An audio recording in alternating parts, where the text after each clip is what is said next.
मेरे फैमिली में कोई बिज़नेस नहीं करता था, कोई बिज़नेस बैकग्राउंड से आता नहीं था। बहुत आसानी से इन्वेस्टमेंट नहीं मिली। हमने लगभग 100 पिचेज़ किए होंगे, वेट करते थे कि पहला वो ऑर्डर कब आएगा। लोग ट्राई करेंगे पर खरीदेंगे कब? फिर कोविड आया, कोविड ने हिट किया और बिज़नेस खत्म। अब मेरे को ये डिसीजन लेना था कि उस टाइम पे ये धंधा बंद कर दें, ये बिज़नेस बंद कर दें, ये ब्रांड बंद कर दें। फिर आया वो पहला ऑर्डर।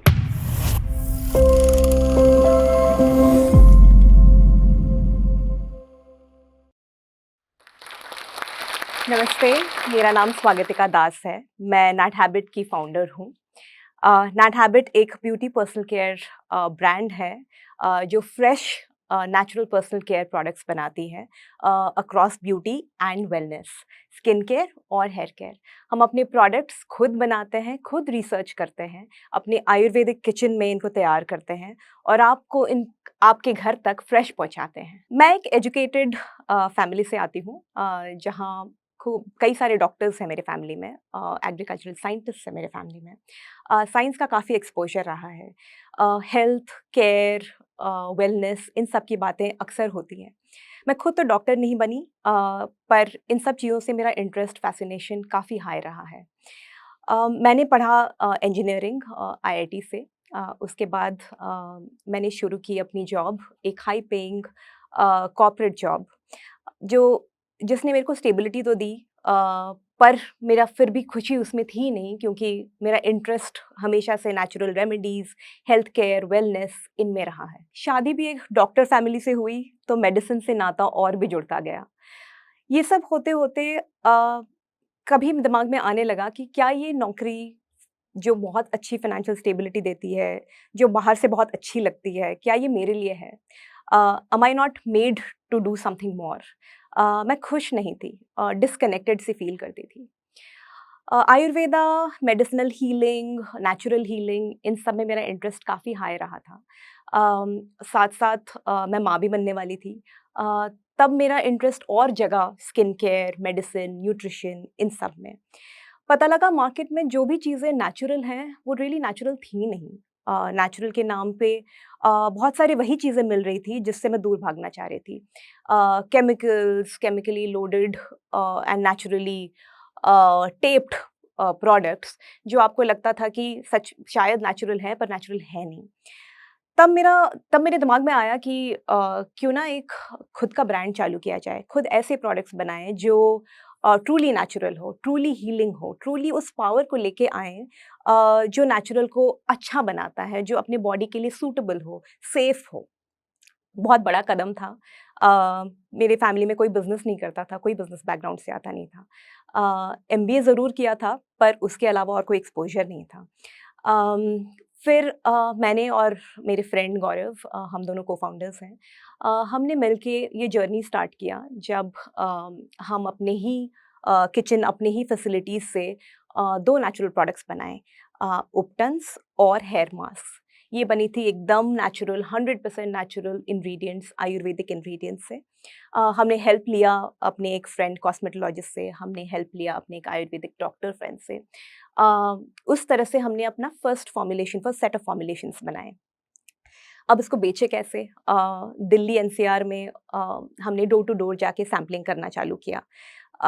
घरों में जाके बताते थे कि कितना प्योर है, ये क्यों अच्छा है आपके स्किन के लिए, आपके हेयर के लिए। डिफ़िकल्ट था, बट जोश बहुत ज़्यादा था। मन में ये ज़रूर था कि हम कुछ अच्छा कर रहे हैं, हम सच में कुछ अच्छी चीज़ें लोगों को दे रहे हैं, ये पसंद आएगा। And it proved itself. Product अपने आप बोलने लगा, ट्रैक्शन थोड़ा-थोड़ा होने लगा। बिज़नेस बहुत बड़ी तो नहीं बनी थी, उतनी थी कि ऑपरेशनल कॉस्ट्स कवर हो पाए। पर उम्मीद बहुत ज़्यादा थी। अ, हम में काफ़ी ज़्यादा इंस्पिरेशन था कि हमें कुछ बड़ा बनाना है, इस देश को कुछ बड़ा देना है। फिर कोविड आया। कोविड ने हिट किया और बिज़नेस ख़त्म। हम मैन्युफैक्चरिंग नहीं कर सकते थे, हम प्रोक्योरमेंट नहीं कर सकते थे, हम बेच नहीं सकते थे, सब कुछ बंद हो गया। थोड़ा बहुत जो भी बिज़नेस था वो सब ख़त्म हो गया। अब मेरे को ये डिसीज़न लेना था कि उस टाइम पे ये धंधा बंद कर दें, ये बिज़नेस बंद कर दें, ये ब्रांड बंद कर दें। लोगों की जितने लोग हमारे साथ काम करते थे, तब 7-8 लोग हमारे साथ काम करते थे, उनकी नौकरी चली जाएगी। ये सब बंद कर दें या चालू रखें? तो तब हमने डिसाइड किया कि लोगों की सैलरीज़ कट नहीं करेंगे।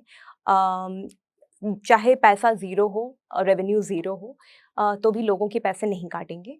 और हमने ये भी सोचा कि इस टाइम को इन्वेस्ट करते हैं अपनी आर&डी में, और हमने अपनी फ़ॉर्मुलेशंस बनाना चालू किया, बहुत अच्छे करने चालू कर गए उन पे। साइंस पे बहुत ज़्यादा इन्वेस्ट करना चालू किया। धीरे-धीरे कब ये बिज़नेस किचन से स्टार्ट हुआ बिज़नेस, आज के डेट पे लगभग 200 करोड़ का रेवेन्यू करता है।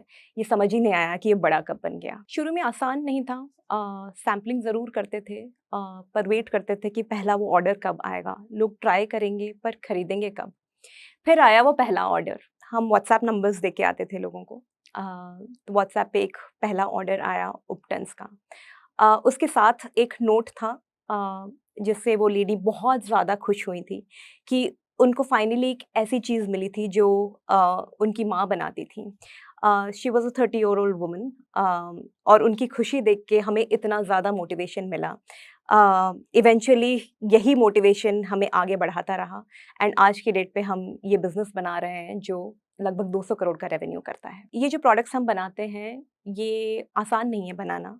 अ, पूरी कंप्लीटली 100% नेचुरल प्रोडक्ट्स बनाना आज तक लोगों ने कोशिश नहीं करी है। घरों पे ज़रूर बनते थे, किसी आयुर्वेदिक वैद्य के पास जाएँगे तो शायद वो बना के दे देंगे। पर एट अ स्केल किसी ब्रांड ने नहीं बनाया है, तो आर&डी खुद को करना है। इन सब की फ्रेश सोर्सिंग करनी पड़ती है बिकॉज़ इनकी शेल्फ लाइफ छोटी होती है। ऑन अ रेगुलर बेसिस इनकी सोर्सिंग करनी पड़ती है, कभी दूध, कभी दही, कभी फ्रूट्स, कभी हर्ब्स।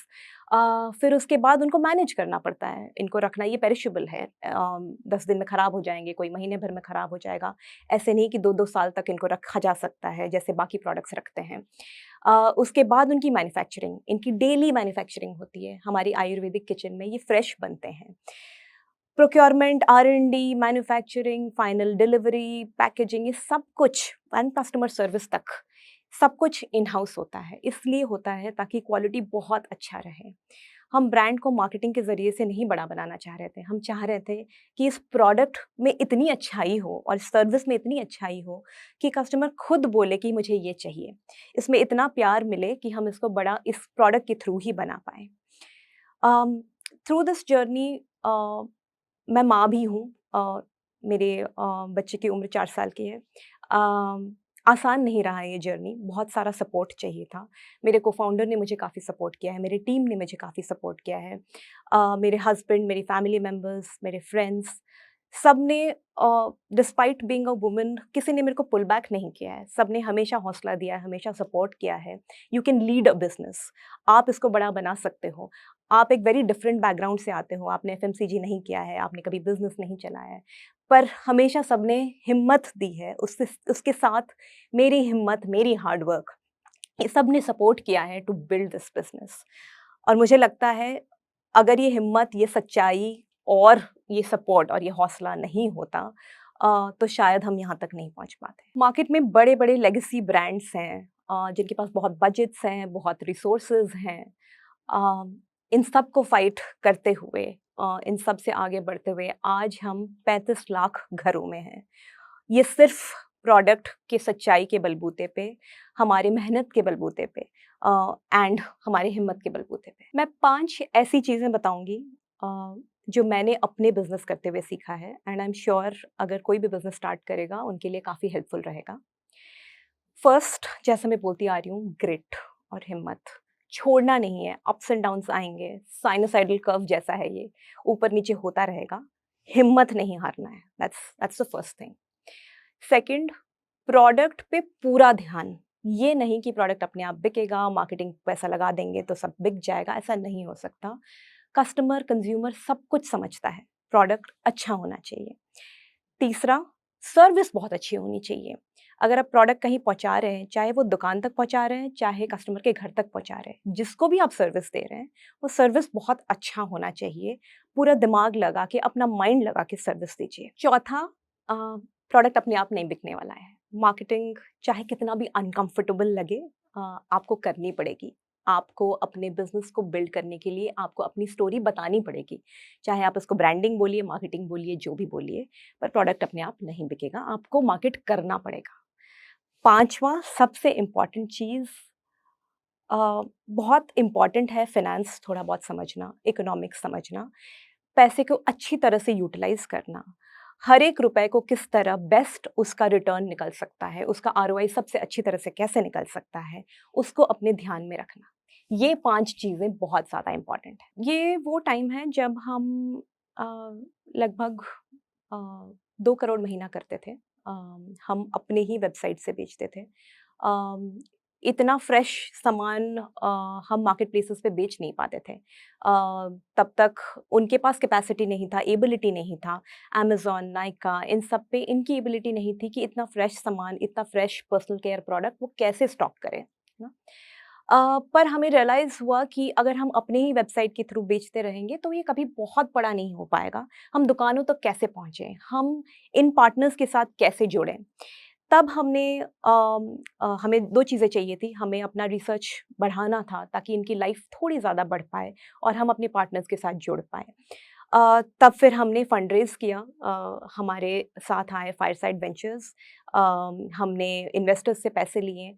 वो फंड रेज़ करने के बाद हमने इस पैसे को लगाया और रिसर्च करने में और अपने ऑपरेशंस को इम्प्रूव करने में। तब जाके हम जुड़ पाए अमेज़न, नायका, फ्लिपकार्ट इन जैसे प्लेटफ़ॉर्म्स से। इन्वेस्टमेंट भी कोई बहुत ज़्यादा आसान नहीं था। कुछ नया बना रहे थे, ऐसा कभी हुआ नहीं था। Um, most of the investor community supportive है वुमेन के लिए, फिर भी बिज़नेस वुमेन रेयर होते हैं। चाहे कम्युनिटी को दिक्कत दिखी हो ना हो, मुझे ज़रूर महसूस हुआ being a woman, being new to this and building something so new, इतना नया था कि बहुत आसानी से इन्वेस्टमेंट नहीं मिली। हमने लगभग 100 पिचेज़ किए होंगे बिफोर हमें अपने इन्वेस्टर्स मिले।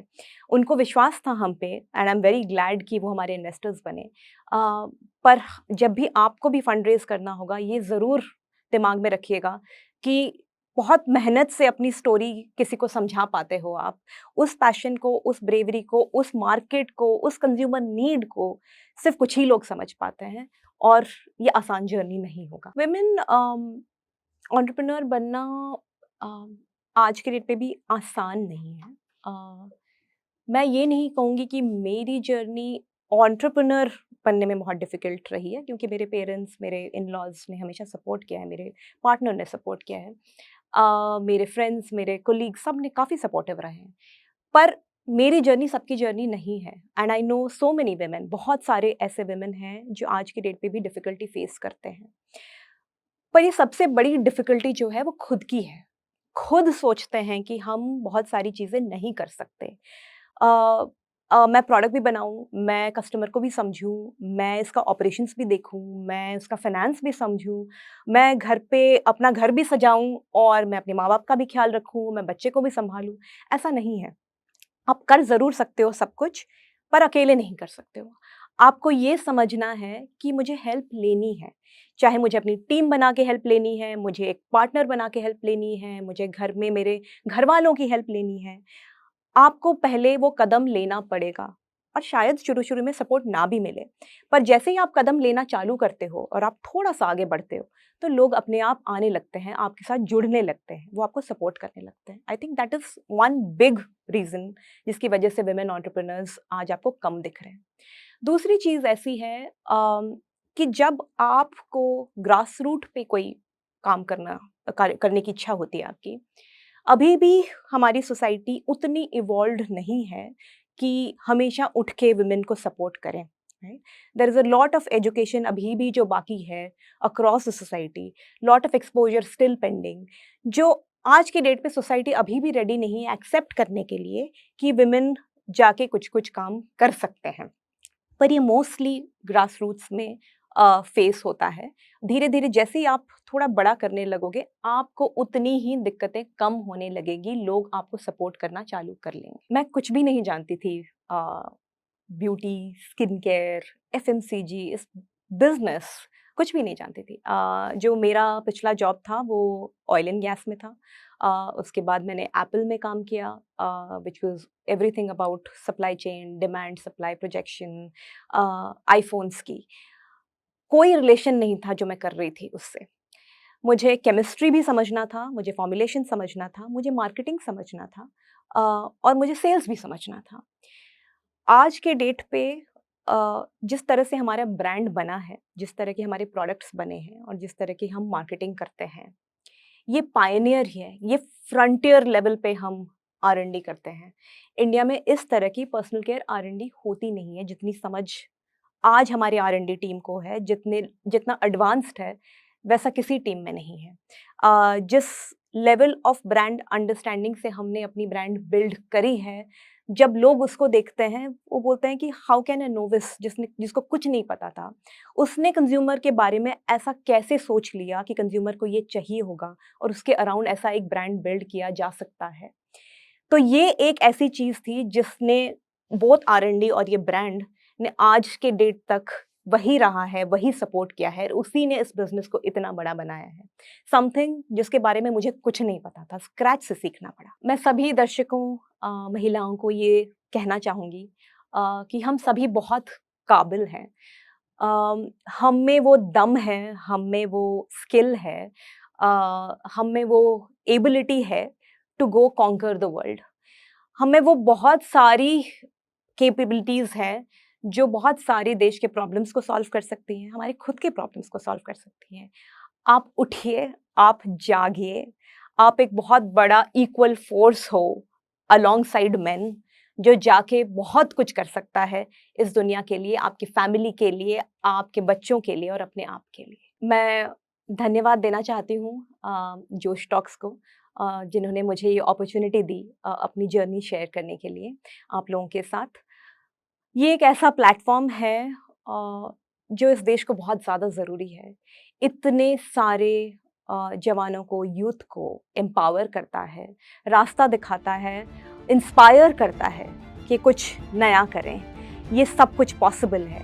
ये इम्पॉसिबल नहीं है, ये हमारे हाथ में है, हम भी ऐसा कुछ कर सकते हैं। I think it's a great initiative.